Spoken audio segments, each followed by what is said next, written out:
nga Mpuuga akyali mu NUP mu kulaba okwaffe byayogerwa dda kiba kitegeeza ebigambo bituuka okutandika okwogerwa wabeerawo ensonga abantu bayinza kuva mu bbanga ne boogera onayogera n'olinayogera nalwokuba nti by then owekitiibwa Mr President tiyagala kwabuliriza mu kibiina owekitiibwa Mpuuga yalabwanga ow'amaanyi nga bw'anaamujja mu Nuupu ajja kuba Nuupu egudde ku ttaka mu ndaba eyaffe bwe twalinga tukiraba lwa nsonga yali amuwadde cepe zaali nnyingi naye ye nga ye yali amanyi nti abalya mu kibiina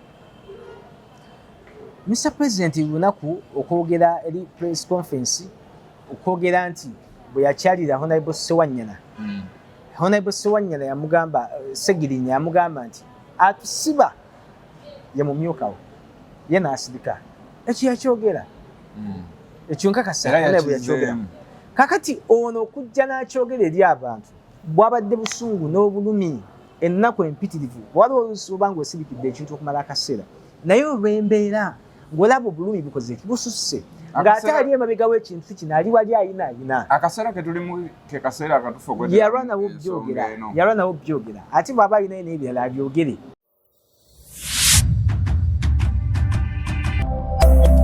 Eno ye Magala TV okumanya we kutandikira.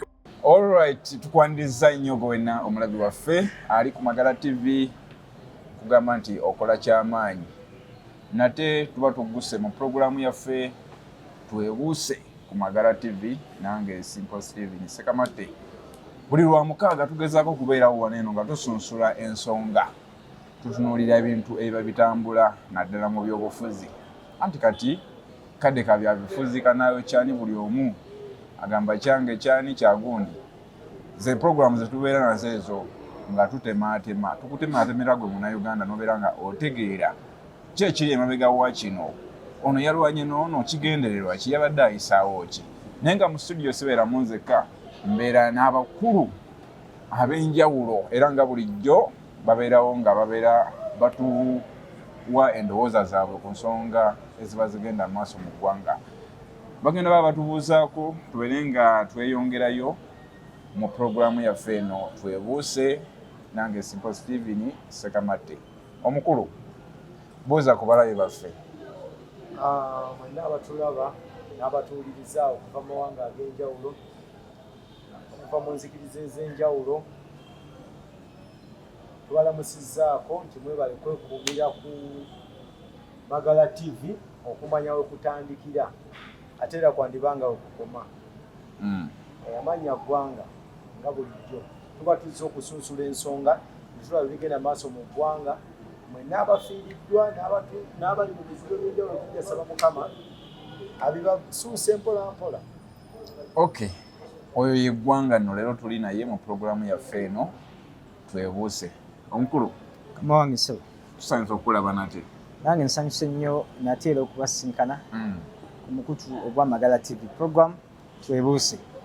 Babuuzaako simulala mpitibwa Kizito Sufyan Nsambu ali musajja munnabutambala ate omusajja ow'enkyukakyuka abalwanirira okulaba nti eggwanga lyaffe lifuna empeereza ennungi n'enfuga egoberera amateeka nabwe kye tuli wano okutemaatima ensonga tulabe eggwanga lyaffe bukya bwe tulyongerako ettaffaali mu ngeri emu oba endala abafunye ebirungi tusaba Katonda abateremu omukisa nammwe abafunye emitawaana egy'enjawulo tusaba Katonda abanige emitima.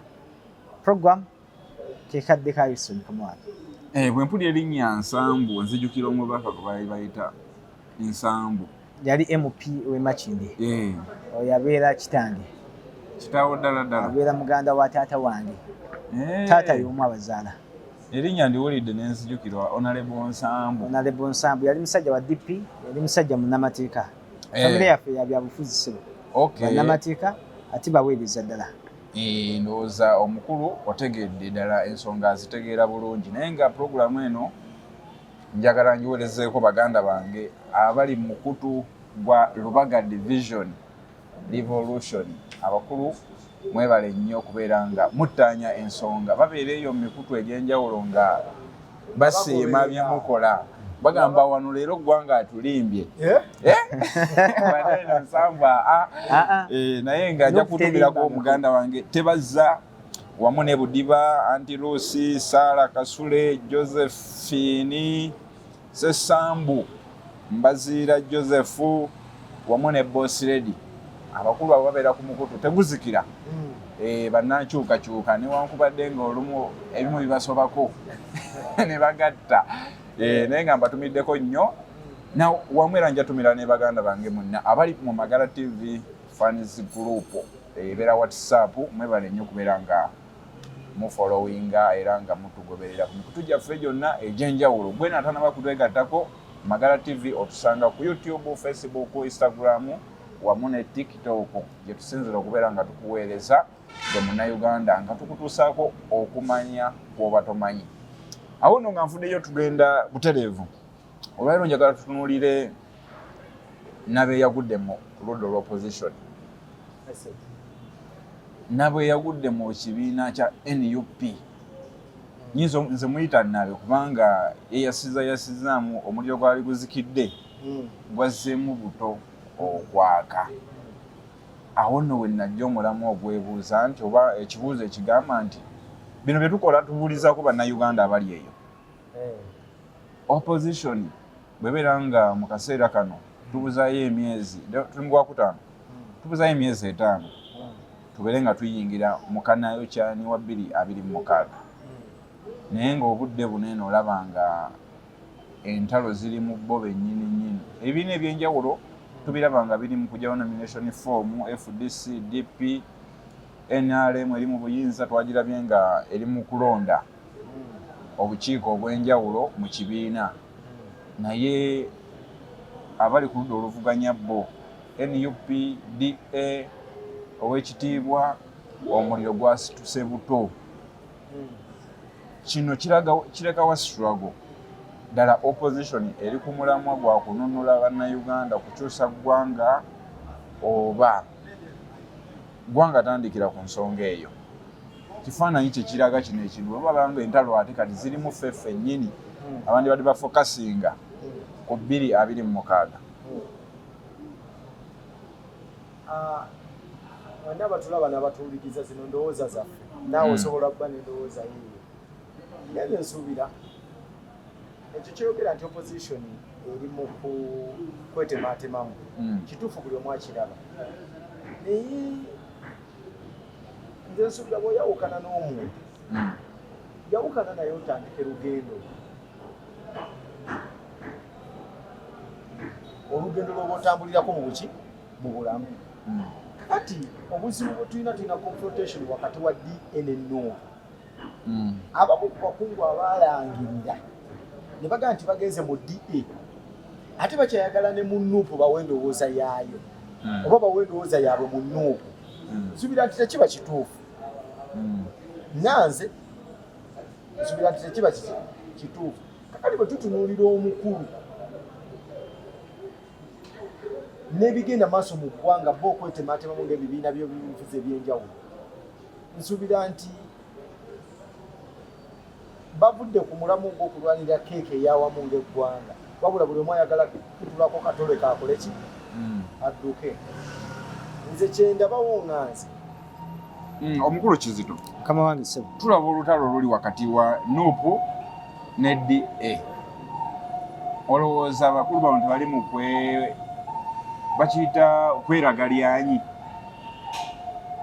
okusinziira ku statement ezakoleddwa ku kitebe ky'ekibiina. Abakulu ani naani? Robert Kyagulanyi Ssentamu akulembera NUP. Eso. N'Oweekitiibwa Mathias Mpuuga atwala ekisinde kya DA wa Alliance eyo. Eso. Tulaba nga kati lutalo lwa bigambo ono yagambye ngenda kutwala ono mu kkooti. Oli ayinza olowooza bano abakulu buli omu anoonya platform okugamba nti kweragalyanyi. Oweekitiibwa mpozi nalyo linnya lye. Erinnya lyamwebwa okuva e Mengo ewa Ssaabasajja Kabaka. Oweekitiibwa Mpuuga nalyo linnya lye. Okugamba nti agenda kutwala abakulu ba NUP mu kkooti si gwe muntu gwe n'abagusoose okubaloopa. Yabatwalayo dda ng'akyefuula nti ali mu kibiina. Si gwe muntu gwe n'abagusoose okubatwala mu kkooti. Yabatwalayo dda ng'akyali mu kibiina. Njagala ojjukire bulungi ekibiina okutwala ba ekitwala ekibiina ky'NUP mu kkooti nga tebakkirizigana ssemateeka enkyukakyuka ezaali zikolebwamu Oweekitiibwa Mpuuga yakiri mabega okutwala abaana b'e Masaka ebigambo bingi bizenga byogerwa okuviira ddala olubereberye Oweekitiibwa Mpuuga akyalimu NUP ebigambo byayogerwanga bingi nga bagamba nti Honorable Ssewanyana ne Honorable Ssegirinnya okubanga bali mu kkooti okubanga bali mu kkomera ekituufu kiri nti Oweekitiibwa Mpuuga akinamu omukono ebyo bigambo nkakasa naawe oli mujulizi nga Mpuuga akyali mu NUP mu kulaba okwaffe byayogerwa dda kiba kitegeeza ebigambo bituuka okutandika okwogerwa wabeerawo ensonga abantu bayinza kuva buvi mu bbanga ne boogera onayogera n'oli nayogera n'oli nayogera nalwokuba nti by then Oweekitiibwa Mr President tiyagala kwabuliriza mu kibiina Oweekitiibwa Mpuuga yalabwanga ow'amaanyi nga bw'anaamujja mu NUP ajja kuba NUP egudde ku ttaka mu ndaba eyaffe bwe twalinga tukiraba lwa nsonga yali amuwadde ccepe zaali nnyingi naye ye nga ye yali amanyi nti abalya mu kibiina Mr President lunaku okwogera eri press conference okwogera nti bwe yakyalira Honorable Ssewanyana Honorable Ssewanyana yamugamba Ssegirinnya yamugamba nti atusiba ye mumyuka we ye n'asirika ekyo yakyogera ekyo nkakasa bwe yakyogera kakati ono okujja n'akyogera eri abantu bwabadde busungu n'obulumi ennaku empitirivu waliwo oluusi oba ng'osirikidde ekintu okumala akaseera naye olw'embeera ng'olaba obulumi bukoze bususse ng'ate ali emabega w'ekintu kino ali wali ayina akaseera ke tulimu ke kaseera akatufu yalwanawo byogera ate bw'aba alinayo n'ebirala abyogere kubanga kakasa ebyamani bingi ke kaseera akatuufu nga ke kaseera akatuufu bo wano wetugenda abantu bangi bajja kwesiga abantu abo balowooze nti be batuufu so nga ate bakyamu naye nga beefuula abatuufu naye bwe babambula essaawa eno ensi nebategeera tugenda okugenda otuuka ali mu kalunga abantu bamanyi bani be balina okwesiga nga tebajja kumala geesiga buli muntu okitegera muganda wange so kati Mr President kyakoze ekyo tekirina we kiwiriza mu kibiina lwa nsonga NUP kibiina kigundiivu 1 ekyokubiri bano tebabangako ba NUP bajja kuseketerera buseketerezi bwebanga tebakkirizigana values za kibiina tibakitegeeza nti bakyali ba NUP kakati tewali gamba nti kulwanagana kwa NUP na kulwanagana kwaki kwa DA Honorable Ssewanyana okutuuka okwagala okujja okwogera nga bamaze okumuyita ayogere akakasa ekyo era walabye ng'agezaako okuyita ayita ebbali lwaki wano simunenya lwa nsonga byayitamu byali bingi bikomera kati ng'abalamu singa abaako ensobi singa abaako akolako ensobi mu bigambo bino giyinza okumuleetera okuddawa mu kkomera kumuzza mu bizibu byebimu ate on top of that ensonga zikyali muki mu kkooti kati yasanze akaseera akazibu n'olwokuba nti ye Mr President talina kyatya yabadde ateekeddwa okukyogera naye abo abalabwanga opposition ekituufu kiri nti si ba opposition nga bwe mukisuubira okay omukulu Kizito bw'ate ye bw'alaba ensonga ze bw'atyo bw'azittanyiza agamba ke kaseera akatuufu okubeera nga Honorable Kyagulanyi Ssentamu President wa NUP avaayo n'awaayo obujulizi oba n'ayanika abantu abamu abeerimbika mu struggle. Omukulu gwanga ku bigambo byayogeddwa Honorable Ssewanyana ow'Amakindye West olowooza anaasobola okubidifendinga ebigambo ebyo tebyabadde bikake bukasi kubanga omukulu essaawa yonna tugenda mu kkooti ebya kkooti byonna bibaawo bwe bulamu mwe tutambulira kubanga naye oba oyogedde ekituufu basobola okutwala mu kkooti naye oba oyogedde ekikyamu era omuntu asobola okutwala mu kkooti bwoza Ssewanyana ne pate ye banaasobola difendinga mu byobufuzi njagala muyiga ekintu kimu ebyobufuzi the timing and the venue woyogerera ebintu ebyo kimatalinga nnyo omanyi olusi tusobola oselectinga venue nga nkyamu ne timing nga nkyamu ekifo ewakwatirwa omukazi ye venue ate wo stage nze embaga ye owulira kakati kireetera embeera nti olaba omukazi akaaba nga gomanyi masanyu gaki gambaga naye ng'ate ajjukira biki ebizze ebyamukolebwako mu kifo kyekimu. Kakati Nuupu munda esobola okuba nga babadde bakaaba nga kekano akafo akadde ke baafunye naye ate buli omu akiyintapulitinga buki bubwe kitya. Ssewanyana ne bw'abanga ge yayogedde ge mazima abamu bakiyintapulitinga nti ayagala kaadi era abasinga bwe bagamba kineebuuza nze nganze kadde ki ke mwalimu awa Ssewanyana nti yalina okwogererako ebyo byonna ebyabatuukako kitegeera. N'ekirala ndaba ebintu bingi kubanga kakati ku midiya tulaba omubaka nga omuvubuka omu ku baali besimbye Kawempe Luswa omuyambi wa Ssegirinya ebigambo byayogera bingi alyokayokyabukya owulira naye nze abantu ngaabo mbabuulira mu byobufuzi baba bazze kwenoonyezaamu byabwe bitya bw'aba agamba nti okutuuka nga Ssegirinya yafa akyaye Nuupu owulira ye yali anona ki ku Nuupu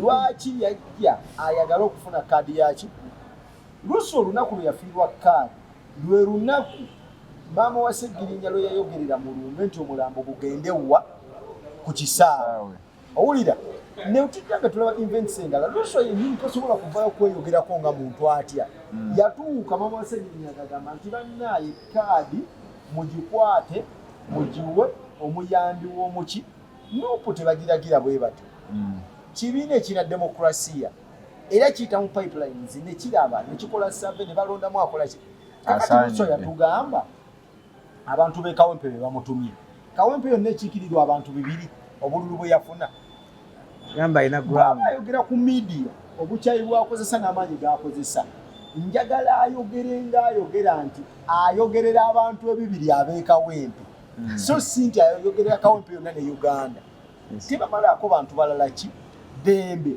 bibino bw'abawulira nga ayagala genda Wampuuga oluggi luggule teri yakukaka kuyingira na kufuluma kibiina Mpuuga bw'aba yava mu kibiina n'alangirira nti akoze kiki ekya DA owulira abeere contented mu DA ate era nsuubira issue teyandibadde about okugamba nti nno issue teyandibadde about okugamba nti simanyanga nenda mu kkooti Ssegirinya gundi Ssewanyana bye yayogedde si bituufu si biki tuwulira information okuva gye bayita first hand information okitegera ate ng'eva mu muntu eyeesigika ng'eva mu muntu ali omutuufu obudde buno omuntu yali mu senga Bobi Wine oba Kyagulanyi yavuddeyo n'ayogera ebigambo ebyo kyandibadde kiki kiralamu naye kati kyenkuzaayo ku kya venue ne timing kyenabadde nkulireetingako vikitiimu yennyini kyenabadde nkulireetingako kiri bwe kiti ebintu byonna embeera y'Abassegirinya ne Ssewanyana obulamu okwonooneka butandikira Masaka that venue wa Masaka then tugenze ku timing nti kizeewo mu kaseera nga ne Edi Mutu atwaliddwa mu kkooti z'e Masaka ate n'akasinga okunnuma ku ekyo kwe kugamba nti abaana babatudde e Masaka basooka ne batwala abakuumi b'omeka bali basatu kati ne Edi Mutwe naye okumwongerako naye ne bamutwala nani omulala ate nga ku baana abo bw'owulira statement ya president agamba olunaku lwe bagenda okuziika omu ku baana abo teyaliiko teyagenda kuziika yasigala kati bino byonna bikolebwa ono okumuleka mu bbanga Kyagulanyi abeere ng'ali mu bbanga ng'ate kyalina bamugumya kuba bano bakola kinene nnyo gy'ali baagala muteeke mu bbanga bagezaako okumukangakanga Sebo mukama wange nga nkyayogera ku kyembadde njogerako mu Uganda tusobola okuba nga tuli kooti ezisinga ne zebagasse okitegeera kubanga n'empigi erina kati omuntu omuyisa empigi ne bamutwala e Masaka gwe bannaye wamubeereyo mwetegeerereko muleme kubeera mu bino ebyobufuzi ebyobukyayi ebifuzi omusango baguddiza Masaka bwe babavunaana ebyobufuzi ebyaki omusango baguddiza Masaka bwe babavunaana owulira naye tusanze okusoomoozebwa lwaki Masaka yanjawulo nnyo mu bitundu ebirala? Lwaki ensoosowaalizibwa nnyo? Omuntu ne bamukwatira emukono n'agenda ewa e Masaka. Ye bwe baba bamukwatanga ekigendererwa kyabwe kya mutwala Masaka. Nga n'abamu ku baloopi ba bodyguard b'abantu. Lwaki abantu baamala kukaka? Nga n'abaloopi no, omuntu bwazza omusango ffenna tukikkiriza nti ozizza omusango oguddiza Butambala. Owulira, leero bwe munkwata enkeera muntwale wa Butambala okitegeera. Naye kakati tutuuse mu mbeera nti Mpuuga afuuse nga escape route ya gavumenti eri mu buyinza, bamukozesa okunyigiriza abaki banne. Ate ne kijja nga kiri justifiable nti nno omuntu atuuka n'akinyonyola nga naawe okikola ki? Okiraba. Okitegeera. Era nze nsuubira ow'ekitiibwa, kuba ekitiibwa ekyo kyava Mmengo, sijja kuyisa mu maaso. Ow'ekitiibwa tetujja kimuggyako. Omuntu gwe njogerako wano ne njogerako nga bwe njagadde ye muntu nga Bwanika Omugalatiya. Oyo Bwanika toyogeranga abo Omugalatiya naye yamensoningiddwa mu bantu abali emabega wa. Abaliwa. Anti teriyo nsobi n'omuntu yali ekoze bukyanga ebaawo nga kuba Bwanika kkaadi. Kakasa. Tekibangawo. Kubanga omuntu nga yafa teyakola nsobi kuba yamuleetera akalulu. Yali nsobi etya, talina kye yayongera. Omukazi omugumba bw'omuwasa ewaka ng'osuubira nti aleeta baana oba mukyamu, naye ng'omusawo akuwadde lipooti mu ddwaliro nti omukazi muki ate n'otuuka ewaka n'omubanja abaana. Kati Bwanika omugumba ate omubanja okuzaala nga bwe yeetenda nti w'amaanyi, tugenda mu kalulu 2026.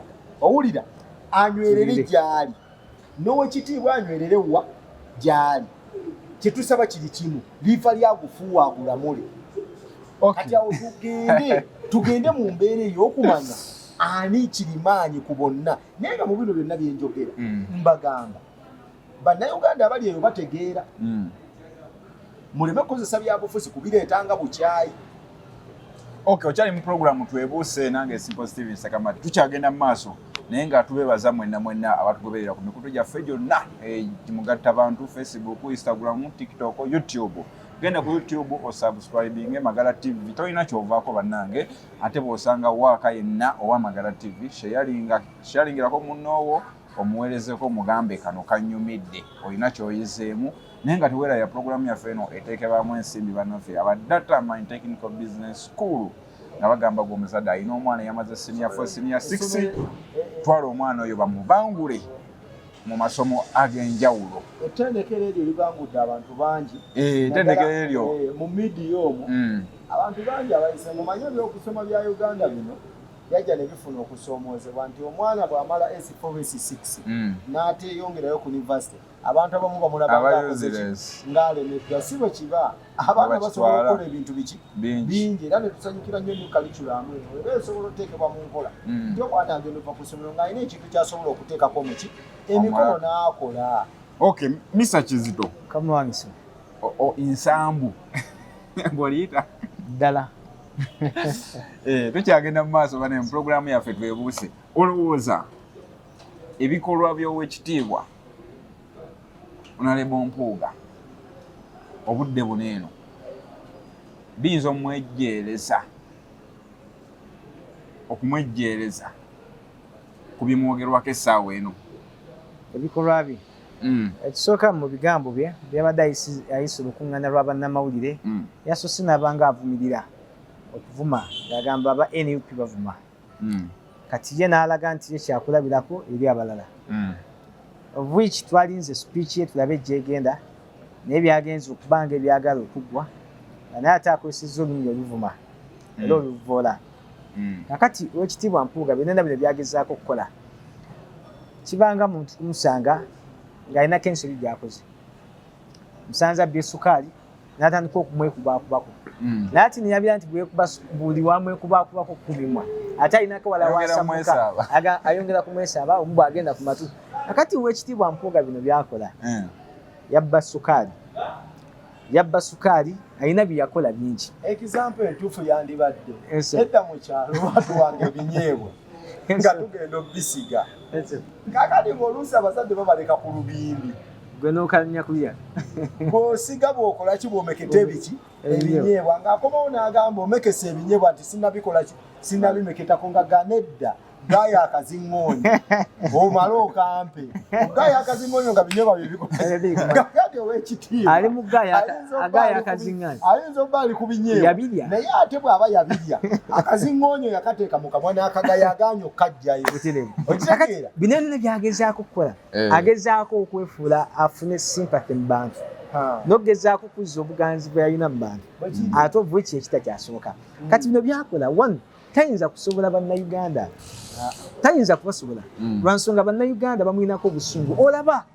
n'atawagira NUP ekikolwa ekyakolebwa ku Edi Mutwe yakyayi yavumiridde abo abakikoze kakati bw'obanga gweri ali emabega w'ebikolwa ebyo nga kigambibwa nti gwoli emabega w'ebikolwa ebyo sikakasa nti abantu bayinza okwagala ate kyandikoze amakulu singa yasigaddeyo n'asirika oba n'agenda aloopera mu kimpowooze nga bulijjo bwakola n'agenda mu kooti n'asindikayo abayambi be n'asindikayo babodyguard be bagende baloope than ye okuvaayo opening so kati byonna byonna byali okukola tebiinaako bimwejjereza wabula byongera kumunnyika gwanga gwe ensonga eyo giraba oti nga nfundikira akasonga ako olaba omuntu yenna yenna singa bakutwala ne bakusiba nawe batumanyi ensonga ekusibiza era nkakasa ebbanga ly'omala mu kkomera omanya ani ali emabega w'ekintu ekyo ne bw'obeera tumanyi kyakusibiza era otuuka akaseera n'omanya nti gundi ayinza okuba gundi kati akaseera ke baamala mu kkomera baamanya ani ali emabega w'ekintu ekyo wabula okudda ebweru ne basirika ekyo baakikolwa tukiyite olw'ekikangalwa kye baasanga mu kkomera kati ne badda nga balimu okutya kekadde ke kaseera okubyogera ono byali okukola tebiina bwe bimuleka yadde okumwejjereza wabula byongera kumunnyika gwanga ng'oyongera ku nsonga eyo atugenda omaliriza olaba ebikolwa by'owekitiibwa obudde buneeno biyinza omumwejje omanyi waliwo omuntu gw'osibako ekintu oli n'amugaanya n'agamba okusinziira ku nkola y'omuntu oyo bwe bawaayiriza tasobola kukola kintu ekyo nga bwe twalaba bwe bawaayiriza principal bamusibako omusango gw'okubeera n'emmundu naye buli omu ng'agamba Kyagulanyi atakwatako ku mmundu atakola ki ng'olaba osobola omuwolereza kati obudde bunene obw'ekitiibwa omanyi ku ntambula ze n'ebikolwa bye ku bigambo ebimusibwako biyinza okumwejjeereza nga tusinziira ku ntambula ye essaawa emu ow'ekitiibwa yandibadde wa kitiibwa n'akuuma ekitiibwa kye okusirika kuwangula bingi ewaffe eyo waliyo omusajja baali bamuyita Kitambo yasibwa kati mu kumusiba yasanga Katugga mu kkomera nga naye weewaabwe bwe yalenga weewaabwe Katugga ebbanga lyonna lye bamusiba yali tanyegangako kigambo ng'ali mu kkomera naye olunaku olumu baba bali ku nkumbi ya pulisoni balima Katugga n'agamba Kitambo nti Kitambo gwe weewaffe naye enkumbi egenda tutta gwe basibye emyaka abasibe mu myaka 5 nga tebawulirangako kigambo kyali kyakatugga bonna baaga kyamagero Kasiru olaba ayogera tutoloke tukole ki kakati ow'ekitiibwa bw'aba yasirika asirikire ddala nga Katugga bwe yakola ki bwe yakola aleme kukola byamagero kati ate ye kyaliko obudde buno ayokya ekitegeera atya era nenewuunya omukulembeze waffe oyo oba ow'abantu abasinga nga bamuyita Robert Kyagulanyi Ssentamu alina ba principal directed president alina bakulembera ku level y'ekibiina na biki eggwanga omukulu oyo obuvo bwe buli ggomba nsuubira eggombolola oba yekyegonza ku mpenja nekyegonza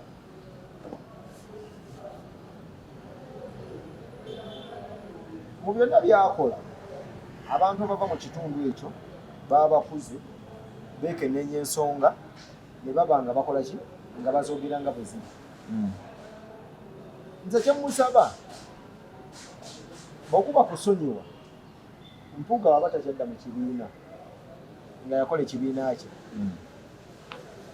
Oluusi omuntu omuleetinga n'akola ki Mpuuga yandibadde takyayogerwako kubanga bwe gaba mawulire Mpuuga bw'okuba eggulire lye terikyalina we litunda.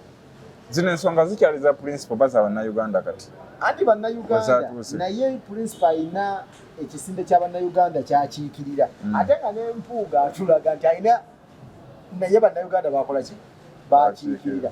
Kakati mbadde nze nsuubira bonna bakatuliki bonna baganda nga bwe boogera bava wano mu buki mu Buganda buli omu anywerere waali. Nsuubira Mpuuga bw'anywerera gy'ali ne principal n'anywerera gy'ali. 226 eggwanga litambula. Okitegeera teriyo nsonga lwaki bakola ki beerumaaluma. Lekerawo okubaana abaana bw'aba yavaayo aviireyo. Nga tugenda okumaliriza. Omuntu tosobola kukwata muntu n'omukuba n'omusibira na mikono mabega n'ogamba nti ampandulira amalusu gakyannuma. Mpuuga bw'ali takyalina kintu ky'ogamba nti kino okuggyako nga bw'onaasalako ente obulago esigala ekola ki esamba. Okay, nga tugenda okumaliriza wakati mu lutalo luno eno gw'olowooza ani afiirwa era ani agenda odufunamu singa ow'ekitiibwa agamba nti ngenda mu kkooti kubanga yalangiridde dda yamaze otegeeza bannamateeka ani agenda ofiirwa era ani agenda okulufunamu olutalo luno? Afiirwayo yagenda mu kkooti kubanga akulaze nti ye ali ku receiving end. Bw'aba awulira ali watha okubeera mu battlefield buli kimu okisuubira kubanga omulabe gw'oba olumba tojja mubuulira kyakulwanyisa ki kyakozesa ate kuggwa mulungi. No, ajjayo ebyokulwanyisa okusinza ku maanyi g'aba akupimyemu era byakozesa. Gwe bujja n'embazi omusajja n'akozesa tanka gw'amanyi. Nsambo gw'olowooza ani agenda ofiirwa? Gwe munnakibiina ne munna DA agenda ofiirwa wakati wammwe ababiri. Awo tiwali olutalo. Just endaba y'abantu ate just lwadde statement emu.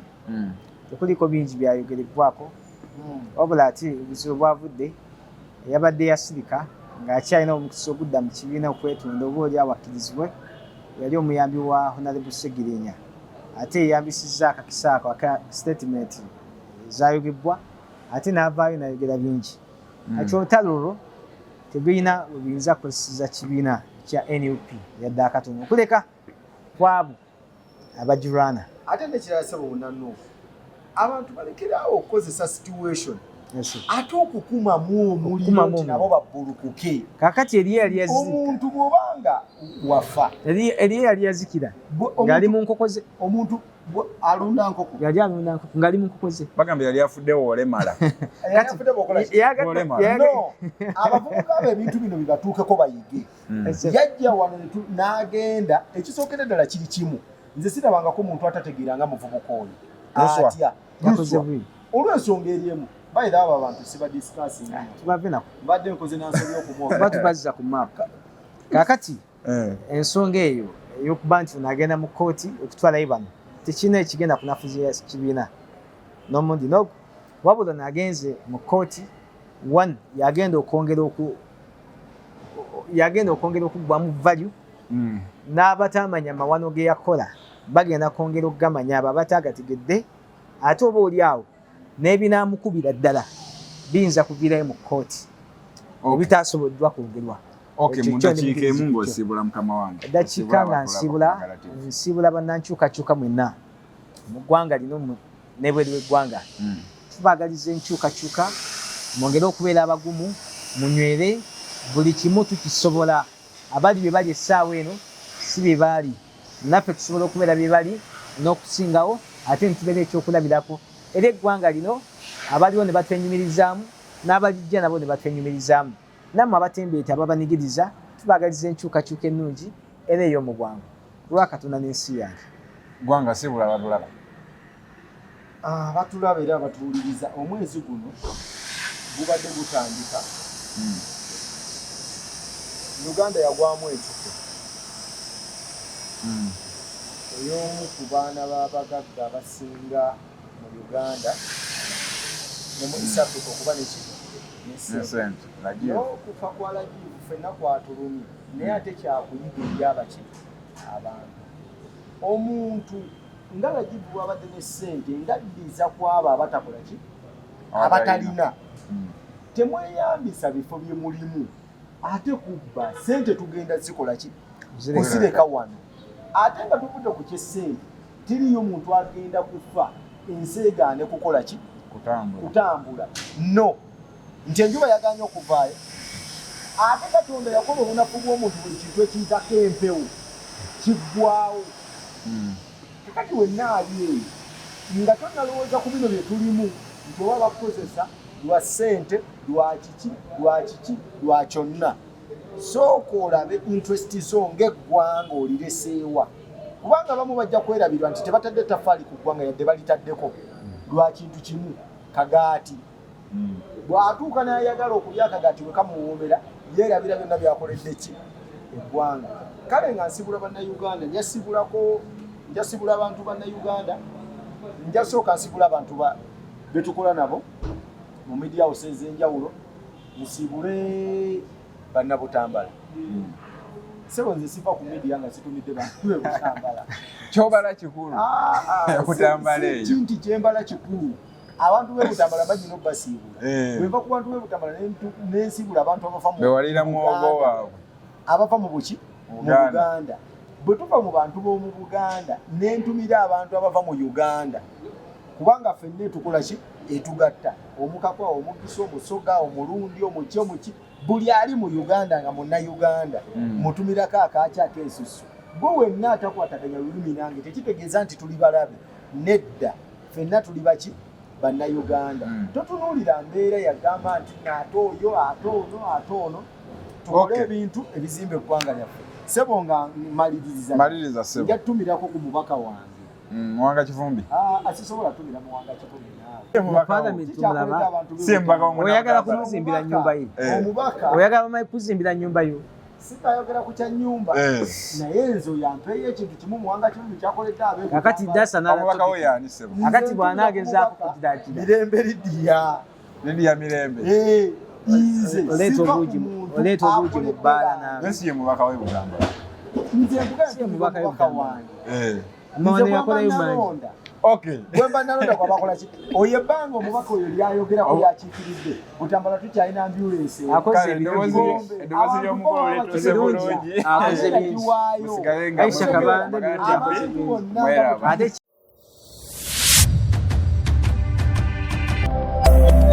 eno ye Magala TV okumanya we kutandikira.